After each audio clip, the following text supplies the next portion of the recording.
Well, good evening, folks, and welcome back to Citizens of the World. This is Al Zucaro being brought to you by Fugazi International Travel. That's www.fugazitravel.com. And, of course, we're located here in sunny South Palm Beach County. And I guess I shouldn't say that so enthusiastically, considering the events that are going on in the northeast corridor of the United States and the suffering that some of the people are having up there. Our heart reaches out to them, our prayers are with them, and we need to be very careful as to how we send help to those people. In this segment today, we're going to go back a little bit to Boca Raton and Boca Raton's politics. We're going to talk about a recent court case that we've reported on, and we're going to talk about the results of that court case and how one should always remember that voting and political participation really do pay off. We're also going to have another insightful opportunity to hear from Tony Macaluso from wherever in the world he is, or for whatever in the world he's talking about. Fireworks and Politics is going to challenge or take up the challenge of class struggle, and we're going to talk a little bit about some visa issues that have come up, particularly with the diversity visa and with visiting of Cubans to the United States. And finally, we're going to continue with the theme of kids in politics, and we're going to play a little clip from Jimmy Kimmel that investigates that possibility again and again and again. So with that said, we will be right back, and we look forward to it. Hope you enjoy the show. We are, all of us, the residents of a swiftly shrinking globe, where what was once local is fast becoming global, and our decisions and opinions resonate well beyond our own borders. Join me each week, your host, Al Zucaro, from the epicenter of the Western Hemisphere, Boca Raton, Florida, in sunny South Palm Beach County, for a pointed look at politics, immigration, culture, and what it means to be a citizen of the world. Well, folks, we're going to take a look back at Boca Raton, be a little bit parochial here. Over the last few months, I have been reporting on the strained relationships between some of the citizens in Boca Raton and the developer community, and then the political leadership of this community. It almost dates back to last year's election when Councilman Anthony Magus was opposed by a non-political figure supported by 4 other council people in what was a pretty disgraceful demonstration of political efforts to overthrow a voice because they didn't like what that voice had to say. But that voice mainly gets concentrated in the issue of density and in the issue of the quality of life here in the city of Boca Raton. Boca Raton, by charter and by design, is a low-density community that is now, through the developers and through the sitting city council, attempting to change that characteristic in some very significant ways. The reality: there are a number of citizens. At last count, over 1,100 of them signed a petition to challenge an ordinance with regards to a particular project to take place on Palmetto Park Road. Project is called Archstone. Well, Archstone's developer, very, very deep pockets, has challenged the petition, saying it was improper. The city attorney challenged the petition, saying it was improper and unenforceable. The citizens argued against that. The city agreed to bring a declaratory judgment action in Palm Beach Circuit Court, and that declaratory judgment action was done about 5 or 6 weeks ago and ruled on in the last few weeks, actually ruled on last week, by Judge Lucy Brown in favor of the citizens, stating that they have the right under the legislation from Tallahassee and under the city charter to do a petition drive calling for a special election to determine whether or not this project should go through. Now, one of the reasons that this is so difficult is because there's been this arrogant attitude on the part of the city council, or the majority of the city council, that the citizens can be overlooked, that they know best. They sort of forget that they are not philosopher kings. They are simply elected representatives of the citizens, and when the citizens speak up, they want to smack them down. Well, that's just not happening. In the last month or so, the citizens have won 2 battles, both on the streets and in the courtrooms. And they continue to fight, and they will continue to fight as long as the arrogance of the city council remains at the level that it is. And then, with regards to the developers, it's really interesting to see a quote by the developers' representatives, an attorney here by the name of Charles Seaman. He says in his quote, Seaman dismisses the idea that Archstone opponents represent an interest beyond the small band of people who don't trust the democratic process. Well, you know what? That's a quote, by the way. They have reason not to trust the democratic process. City Hall seems to be working in joint effort with the developers to take care of this over the will of the people. Therefore, the courts have ruled, the council needs to act. They're taking it into, quote, executive session, close quote, which is a closed meeting, to determine what the city's next move will be. I suspect we already know what the developer's next move will be, and that is that they will file an appeal because Mr. Seaman states that Judge Brown's decision is wrong and, quote, contrary to settled law. Well, we'll see, Mr. Seaman, won't we? Thank you very much, folks. We will be back in a moment. Hey, thanks, Al. Here we are again. It's Tony Macaluso, international realtor and educator, and today I'm going to focus on something I've talked in previous editions of the show, which is about one of the BRIC countries. And BRIC are the countries that are supposed to, according to The Economist, rival our economy within the next 20 years. And the BRIC are the acronyms for Brazil, Russia, India, and China. And today I'm going to focus on the B, the BRIC, the Brazil, if you will. It is one of the largest in 2 facets. It's the largest landmass in South America, largest country there, and it also has the largest population in South America, which is 200 million plus. So it's really got a lot going for it in terms of territory as well as population.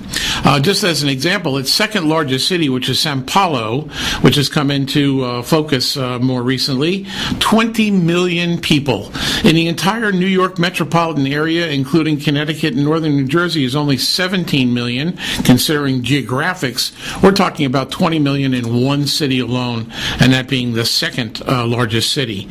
The borders of Brazil are almost every other country in South America, which makes facilitating trade within the continent of South America extremely helpful and easy. When we had a fuel crisis back in the 1970s, Brazil changed its entire focus about energy and specifically about fuels for its automobiles. And their focus was the National Alcohol Program. And so they converted to ethanol years and years ago.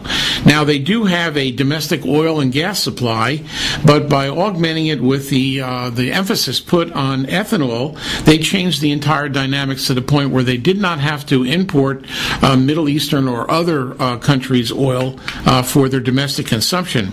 As a matter of fact, presently, it has probably got the largest number of flex fuel vehicles in the world, and they are the norm in their country. They also have examined a lot of other alternative products that can be made with ethanol, and it has been extremely successful for them.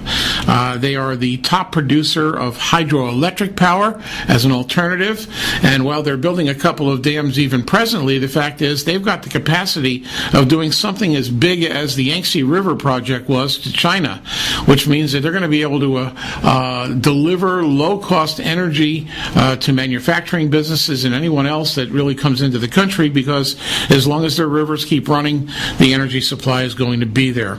The World Economic Forum focused on Brazil not too long ago, saying it had a rapid evolution into the 21st 21st century, that they characterize as an open and liberalized economy, and that they now have hundreds of trading partners around the globe, not the least of which are in Africa and, of course, in Europe.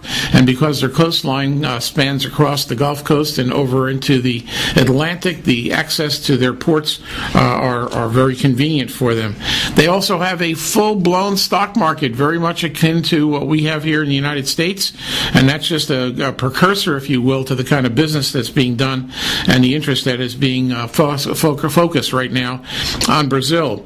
They have reasonable regulations for foreign ownership. When I say reasonable, like many other countries, they don't want foreigners to own properties along their borders where there may be some disputes or that kind of stuff. But in terms of buying a second home and such, they have opened their markets to make that a very convenient and easy process. Commercial rents there, because of the focus on what's going on, have gone up rapidly. In the last year, rents in Rio went up about 17.7% just in 1 year, and in Sao Paulo, the rents went up about 15.9%, which means it's a rapidly expanding business commercial market, and a lot of companies coming from outside of Brazil are looking for space there to be able to capitalize on that local market. Their second home market is growing and will expand. They've got lots and lots of coastline, considering the perimeter goes all around the Gulf Coast and all the way down the eastern coast of South America. Plus, they've got a lot of world focus on what's going on just in the next couple of years. Think about the impacts that, for instance, London just had with their Olympic Games. Well, guess what? The two world-class sporting events that are coming into Brazil are, number one, in 2014, they have the FIFA World Cup, and World Cup just produces enormous interest and tremendous amounts of tourism. And then in 2016, I mean, who can forget in London when the closing ceremonies took place and the flags were being waved, when Brazil's flag came up and was waved back and forth across the crowd to a lot of cheers. And Brazil's 2016 is going to be the Olympics, and it's going to be an unbelievable success. They're committed to it. There's going to be 12 cities in Brazil that are going to be hosting Olympic events, and so Rio de Janeiro is going to be the hub of where the main hosting city is going to be, where the site of the main Olympic venues will be, but 12 cities throughout the country are going to be part of it. I could talk about the industries like steel and textiles, cement, autos, food. Brazil has it all. But some of you who are air travelers probably been on a very popular plane called the Embraer.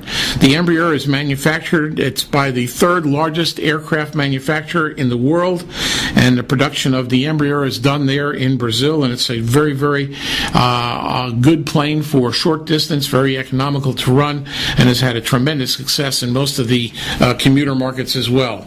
As I mentioned, they've got new dams going up. If they can do anything like the Yangtze River, it will be incredible. Brazil, just to cap it off, is a good short-term and long-term investment possibility. It's something worth considering. And this is Tony Macaluso signing off on Brazil for this segment. Thank you. Well, folks, onward and upward, fireworks and politics. You know, the weather conditions in the Northeast are causing some real serious challenges with regards to the campaigns in the Northeast and with regards to people's lives. And rightly so, both the President and Governor Romney have acknowledged these facts. And I got to give a kudos to the President for spending more time in Washington, D.C., having to deal with the challenges that are presented by weather. But there are more challenges inside of this election cycle than the weather.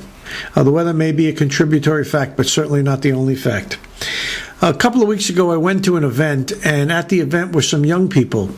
And at the event, there was a discussion as to what was going on in politics, and two young people both said in different ways the same sentiment, and that is that young people are often disconnected because they don't feel like their input is taken seriously, and that they are only being used for the for the horsepower or the manpower to get things done, to hold signs, to do petition drives, etc., etc. But when it comes to listening to their concerns and incorporating them into a platform, oftentimes they are not actually considered. That creates a great disconnect.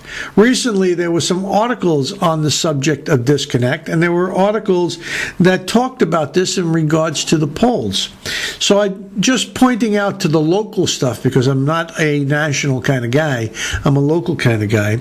You look back in 2008, we take a particular area of West Palm Beach, for instance, and in the Westgate Belvedere Homes area, 44.8% of the registered voters voted in the 2008 presidential election, where only 18.9% of that same voting population voted in the 2010 midterm race. With regards to the county in general, in 2008, 70% of the registered voters went to the polls, and with regards to 2010, 47% of the registered voters went to the polls. They talk about some of the reasons why. Why Americans don't vote is a little subsection of this article that I'm referring to, which was published in the Palm Beach Post back on yesterday, October 29th. It says, among unregistered Americans, 26% state they don't vote because they have no time or they're too busy. Those people, they just don't have a voice. 12% they think that their vote doesn't matter. They have even less of a voice. 43% registered but unlikely voters would favor President Obama, and 20% of the registered but unlikely voters would favor Romney.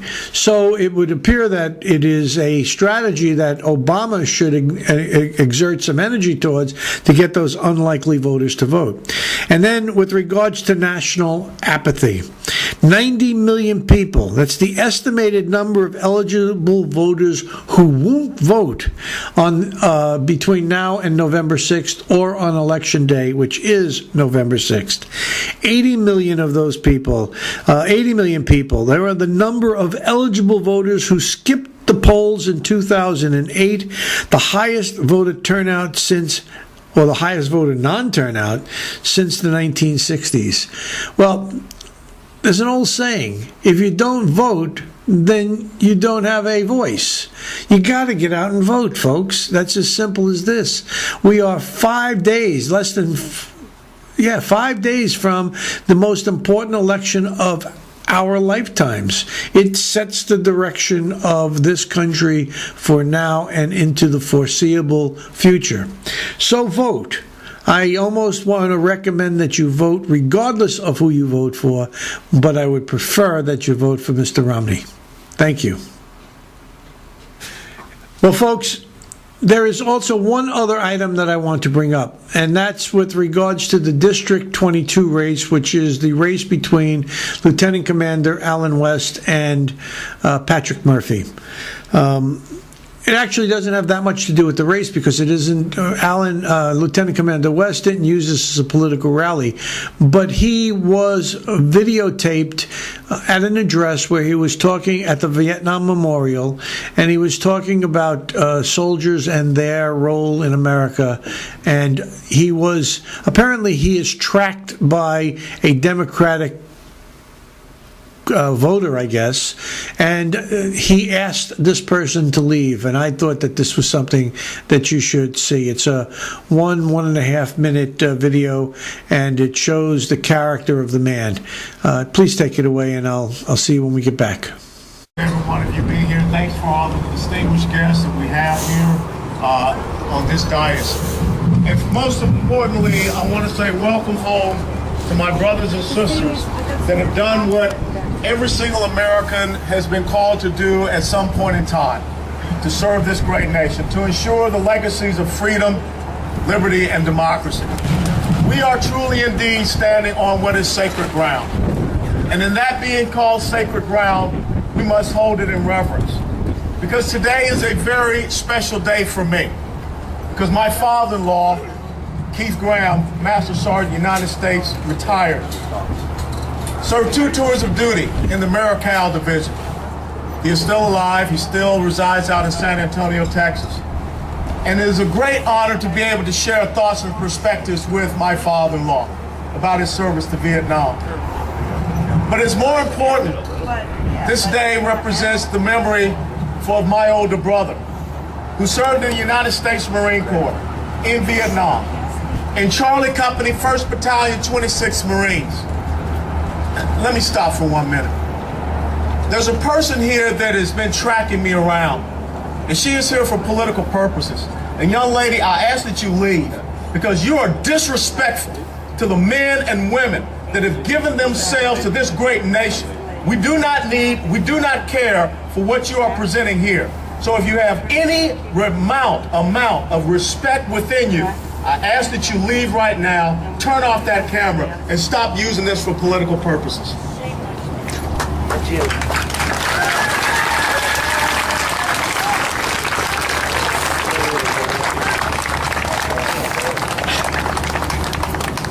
This is not about politics. This is about remembering men and women who gave that last full measure of devotion. And I came very close to having the name of my brother on that wall. And he was going to receive the case on. And I remember receiving the letter from him. And all of a sudden, Are you just sticking around or leaving? I'm leaving. Thanks. Well, folks, as we wrap down the show today, we found 2 items that we thought would be of interest. The first is President Obama, you may have seen, went to do early voting the other day. And while he was doing early voting at his home precinct in Chicago, Illinois, the young woman there that was running the show asked him to produce a picture ID, and he produced his driver's license. Well, if it's good enough for the president, it's good enough for everybody else to be able to have to produce a picture ID. And it's just amazing that all of these court challenges that are fighting the fact that people don't have IDs and they would be discriminated against. Again, if it's good enough for the president, it's good enough for everybody. Take a look at this video. It's a 1-minute video. Enjoy it. And then we're going to go right into, after that video, folks, we're going to go right into a second segment of Kids in Politics, and we're going to show you a little funny clip from Jimmy Kimmel and close out the show. Thank you very much. We'll see you next week. Good to see you. I go all the way down here to this young lady right here. Yes. She looks like she's in charge. Yes. There you go. Thank you. How's everybody doing? What's your name? Linda Rocket. How nice are you? to see you. How are you? Hi. I'm Norma. Good to see you, Norma. Thank you. Wilson. Good to see you, Wilson. Michael. Good to see you. Nellie Cyrus. Nice to see you, Nellie. What's your name? Callie Shapiro. Good to see you, Kelly. All right. She needs an ID. Oh, you bet you're right. Hold on a second. I got my driver's license. Here you go. Now, ignore the fact that there's no gray hair in that picture. Right, presidency does something. It does. You know, although I think it was my time anyway. Oh, okay. You're still young. Okay. It says here that you received the absentee ballot. Is this it? I assume it is. Ours. I hope so. If not, this will be really embarrassing. I think it is. Okay. Did you just look and see? Did you guys see that? How about that? Thank you. You know, I believe that children are the future, and I said that way before that song came out. And since it's election season, I thought it would be fun to talk to some kids about politics. It's important to lay the groundwork so that children grow up to become informed and passionate members of society and participants in government. And so I broke into a school and talked some politics with kids. Well, hello there. Go ahead and have a seat. How are you? Good. Okay, well, are you interested in politics? I don't even know what that is. Okay. Would any of you like to be president one day? Yes. Okay, yeah, why not, right? What do you think the best thing about being the president is? To not have to drive anywhere because the work is right in his house. Okay, Arthur. Basically, you get to do whatever you want and make up rules for the United States. Yes? Being so protected? You like that? You know, you like to have Secret Service guys? No, to make sure you don't get hurt. Right. What party do you belong to? Oh. Sophia? Family? Family? How about you guys? Jillian? A family. Family party? Yes. I'm part of the birthday party. We eat a lot of cake. A lot of cake. No wonder. No wonder what? Just no wonder. I mean, no wonder. What's the difference between a Democrat and a Republican? Well, a Democrat is somebody who wants a government to help people if they can't be helped. And a Republican is somebody who doesn't want to. Oh, is that right? Okay. I think we know where Mommy and Daddy stand. Okay. Do you think there will ever be a white president? Alton? I actually do. So you guys are optimistic that there will be? Mostly because my dad is. Would you vote for your dad as president? No, I would vote for the guy running against me. You would? Really? Why do you say that? First of all, he has a small brain. Your dad has a Second small of all, brain. he's crazy. Why do you say he's crazy? Sometimes he grabs me by my pants and he throws me on my couch. But you don't think the president should be grabbing people by their pants and throwing them on the couch? No. It'd be funny though if it It happened, would be right? funny if that was a reality show. So let me get you straight.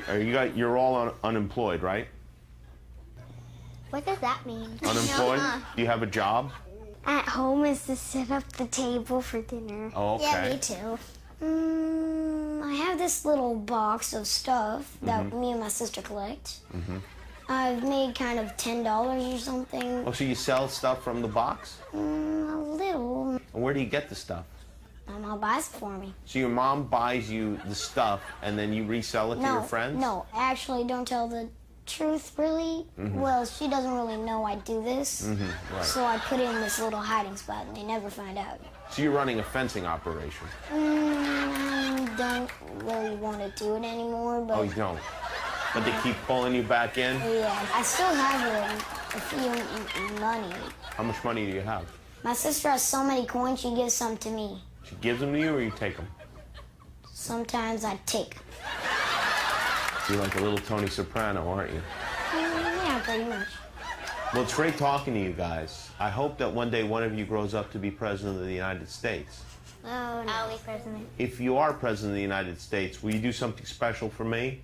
Yeah. What will I'll you give do? you $10,000. Really? Wow. You definitely got my vote then, that's for sure. Well, thanks, kids. We are, all of us, the residents of a swiftly shrinking globe, where what was once local is fast becoming global, and our decisions and opinions resonate well beyond our own borders. Join me each week, your host, Al Zucaro, from the epicenter of the Western Hemisphere, Boca Raton, Florida, in sunny South Palm Beach County, for a pointed look at politics, immigration, culture, and what it means to be a citizen of the world. Wow, what was I thinking? This hurts. Oh no, girls. Keep it cool, eye contact. They see me. They see me. Ow, ow, ow, ow, ow, ow, ow, ow, ow. Look, you get a mommy tattoo. Ow, ow, ow. Am I crying? I'm not crying. Am I crying? Sweating on the inside? Handle it on the outside with new Speed Stick Power. I love her so much. Aww. Speed Stick. Don't sweat it. Handle it.